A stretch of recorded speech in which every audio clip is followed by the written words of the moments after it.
Good morning and welcome to AV Digital Desk. I'm your host, Sarah Good. Today we're going to be talking about kidney transplants. Now in Hampton Roads, there is a widening gap that exists between donors and those who are in need of a transplant. We're going to be talking to Dr. Yoder about what's happening here in Hampton Roads, as well as breaking down maybe some of this information and misinformation and myths about being a donor. So I'm going to bring him on now. Dr. Yoder, thank you so much for joining us today. Hi, good morning, Sarah. This is great to be here. As we get started, first, can you just tell us a little bit about your role in particular as surgical director? Sure. So like I said, I'm the surgical director for the kidney and pancreas program at Sentara, which is based out of Norfolk General. And really, it's our mission to try and help patients in the community with kidney failure find a transplant and move forward with that to hopefully, come off of dialysis and be able to enjoy their lives again. And for those who don't know, why is your kidney an important organ? The kidney is responsible for basically filtering your blood of toxins and balancing the water, the volume. And so it's one of the vital organs. We are fortunate that, we have dialysis, but it's not a great solution. Dialysis can be pretty harmful to you over the long term. It does support kidney function, but like I said, over the long term, it takes a toll on your body. And we know that transplant is just the best option for those patients with kidney failure. And, leading up to kidney failure, when you're having, chronic kidney disease or some sort of disorder that is impacting the kidneys, what's that level that sort of leads you then to need dialysis or a transplant, or what's the threshold there? Yeah, it can be pretty scary sometimes for these patients. We often hear or see them when they come into the emergency room and they're in, fulminant kidney failure. And a lot of times the symptoms are silent and they don't realize that their kidneys are failing until they're completely gone. And then, like I said, they may show up in the ER and need emergent dialysis. For the patients that are fortunate enough to follow along with their primary care doctors or their family providers, they'll often see changes in their lab function with their creatinine values or their electrolytes. They may feel like they're just becoming more fatigued and not know why. They may have a sort of loss of appetite, things like that. They may find that they're retaining fluid, gaining weight. Their legs might feel swollen and heavy. Those are all signs of chronic kidney disease or, progressing kidney failure. And one thing in the lead up to this conversation that you said to me is that sometimes people show up in the ER with these symptoms or already at the stage of kidney failure. What does that look like? Is that years and years of kidney disease progressing that they don't experience those symptoms? Yeah, that's a great question. And for our community, that's pretty common. The most common and most prevalent reasons for kidney failure are high blood pressure and diabetes. Those are more common in the Hampton Roads area. And so that's often what patients present with. Like I said, it can be sort of a silent presentation for a long time until they do show up with kidney failure. And at that point, getting told that you need dialysis and, a transplant or working on getting a transplant, what is that like for those patients to hear that sort of life-altering news?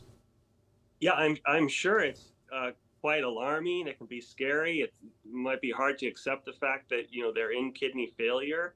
I think it's just overwhelming at times. We try to provide a lot of education and, we reinforce that.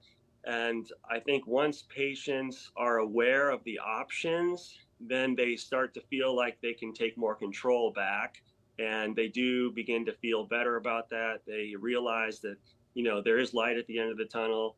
And hopefully we can get them to that point where they're ready for transplant and then kind of get back to their normal daily routine if they want to work or travel or just spend time with family and friends. That's our mission. And for the dialysis portion of that and the time that sort of takes or, I would say, interrupts maybe your daily life. What does that look like while you're waiting for a transplant? So in our region, the average waiting times for a transplant are about 3 to 5 years. Um, and so for those patients who are on dialysis, it typically means they're going to a dialysis center, they're performing hemodialysis, typically 3 times a week. Usually it's 3 or 4 hours each time they go. Most of them, the longer they're on dialysis over the course of the years, the more of a toll it takes on their bodies. And so, for all those reasons, we want to try and get them to transplant and get them back to their normal routines.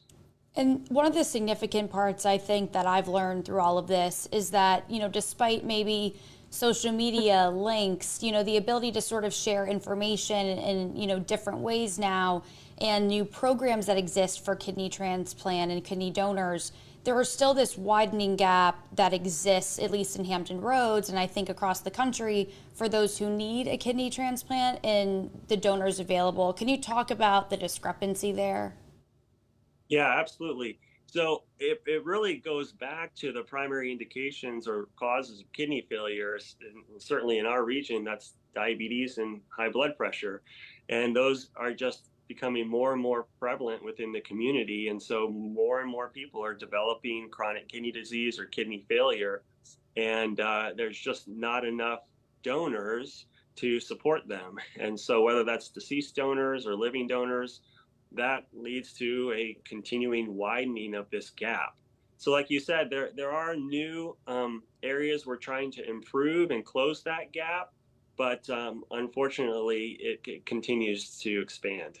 And what percent of that, or I know it's not an exact statistic, but what part of that do you think it is for people who might be, meet the standards, meet the criteria, but maybe aren't familiar enough to, sign up to be a donor either during life as a living donor or, put that universal donor on their ID? That's a good question. I don't know if I could, give you a specific percentage, but it is a big part, just unawareness. There's obviously also some healthcare mistrust in the community. We try and dispel a lot of the myths around donation and around that universal ID where you can, declare yourself a donor. Uh, a lot of patients come in and share stories that they're worried that if they're in an accident that someone's just going to harvest their organs without them approving or giving notice, and that's not the case. The way that that process is set up is there's usually a team of medical providers that's taking care of patients in sort of that end stage donation phase. And that's separate from the team that works with their families and sees if they're interested in donation. So the patients are being taken care of by a different team that is involved in the donation process. So we really keep that separate so there's no conflict of interest. Right, and I think that, that is something that's probably highlighted in a lot of fears and, people thinking that it will sort of limit the care they receive, right? So that's interesting and good to know, I think, if that is a piece of misinformation that's been spreading, throughout whatever community or conversation to sort of debunk that. I also Right. wanted to ask, too, in the story that will air later, and it's linked currently if you're watching on wavy.com, YouTube, or Facebook, but it is about, a father-daughter who gave the donation, and that only took a year. So she's well under that, 3 to 5 year limit, which is great. But, in terms of, I think the other misinformation is in terms of living with one kidney, you actually have no difference really if you're healthy, you meet the criteria in your lifespan or your livelihood. Is that correct? That's right. And you brought up a good point. And so, first of all, potential donors will go through an evaluation process really to try and figure out if they have any risk factors for early kidney disease or kidney failure down the road in the future. Once they have completed that process and they're approved for a donation, when you look at the long-term outcomes and compare those donors to the general population, like you said, there's no difference in the life expectancy or the rates of kidney failure. And so you can lead a very long and healthy, normal life with one kidney. And, on the same side, I guess, what is your livelihood or your lifespan like with a new kidney? I know that some of them last a long time, and if you could you just share the story of, I know it was 2 years ago, but the identical twin transplant that you did, that one lasted 50 years. I know that might not be the norm, but I think that's really interesting that for some, it can offer that sort of life-changing one transplant for a majority of their life. That's right. I mean, we think all transplants are life-changing. To come off dialysis and be able to go back to work or travel, it's just remarkable. And you highlighted that original pair that was transplanted at Sentara at Norfolk General 50 years ago still had functioning kidney.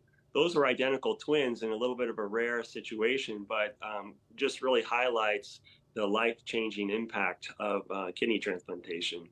Before that, yeah, sorry, see you go ahead.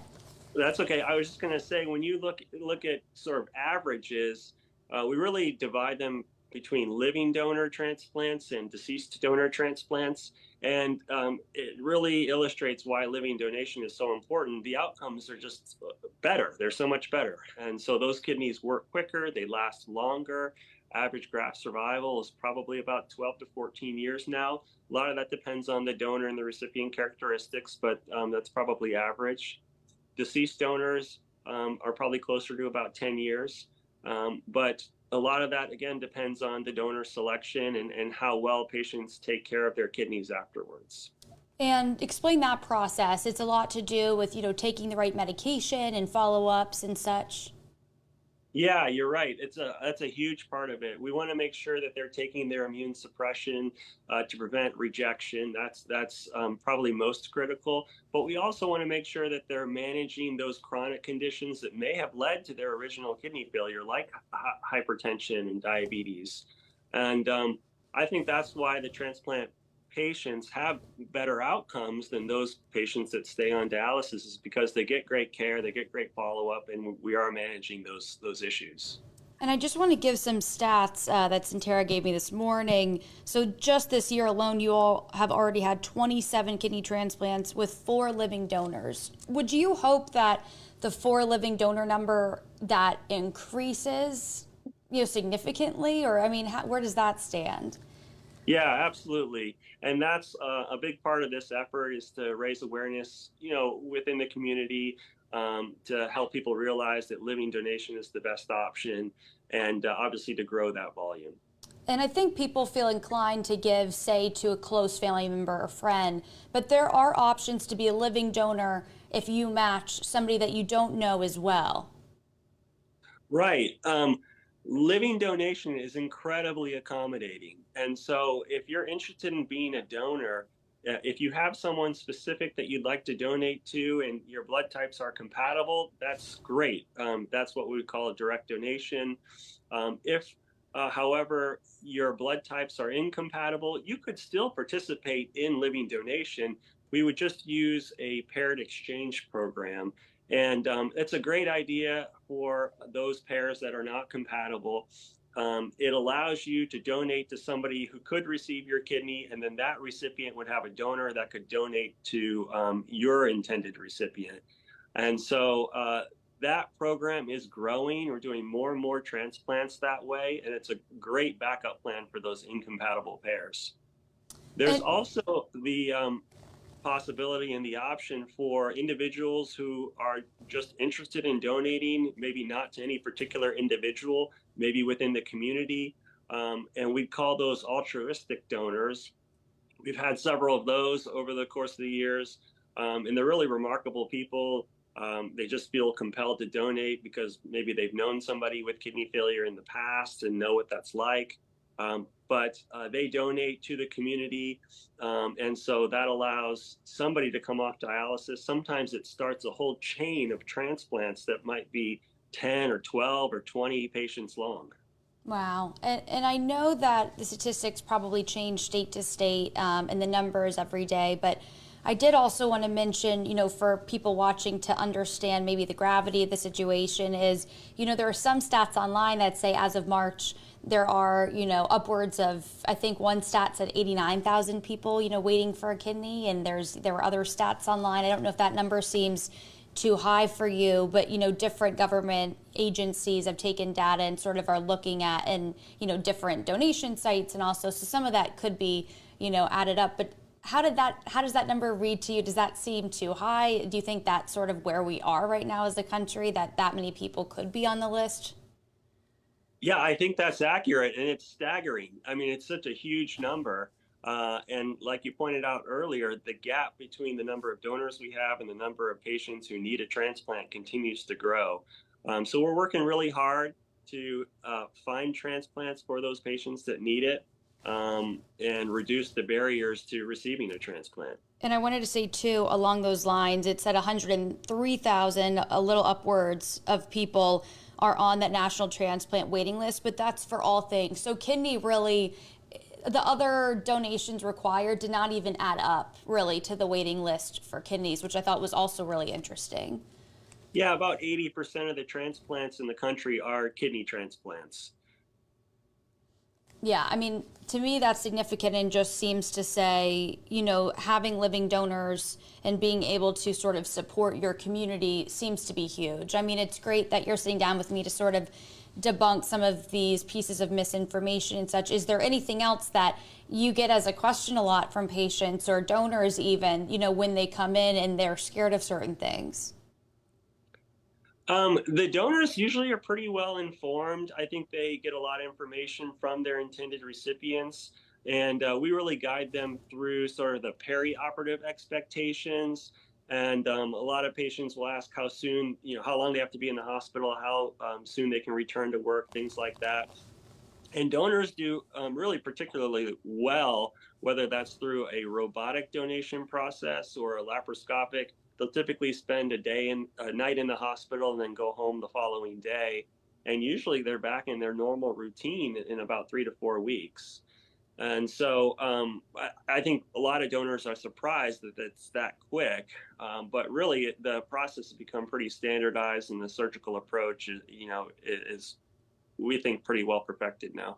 Right. So it's really just the side, unfortunately, of the numbers and the gap there that really is sort of impeding maybe, sort of moving forward in this issue. Right, exactly.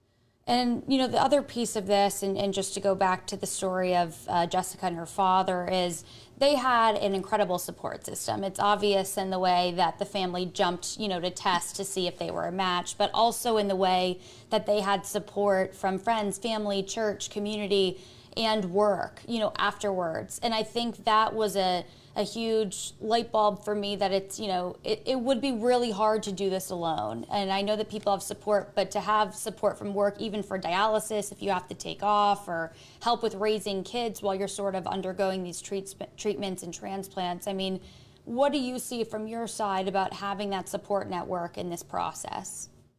Yeah, I mean, sometimes it seems like it can take a village. Uh, I think the transplant program itself provides a lot of that support.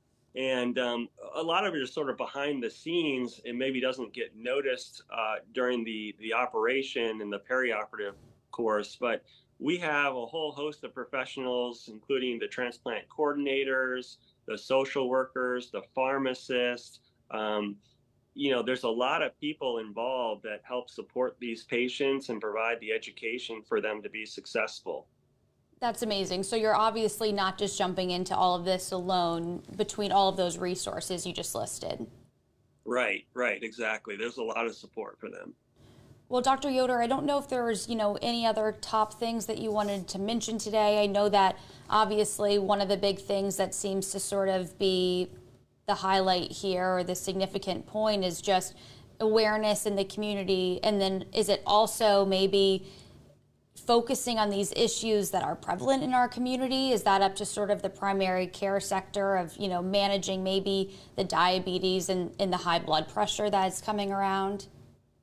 Yeah, I think that's where it starts. It's all about access to care and maintaining a relationship with your primary care physician or your family physician to get those regular checkups, and to also make sure you're leading a healthy lifestyle as well. And I think if you have regular follow up with your primary care physician, hopefully you can avoid these issues. if not, if you do develop renal insufficiency, things like that, then hopefully it's at an early stage, and the outcomes are better when you do start to intervene sooner.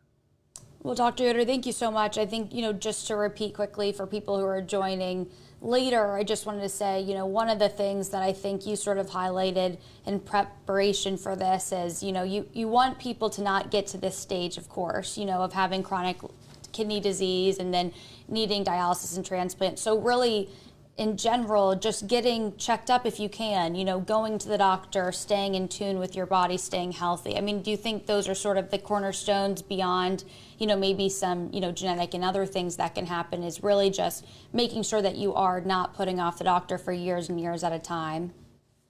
Yeah, exactly. I mean, I'm sure you've heard the old phrase, an ounce of prevention is worth a pound of cure.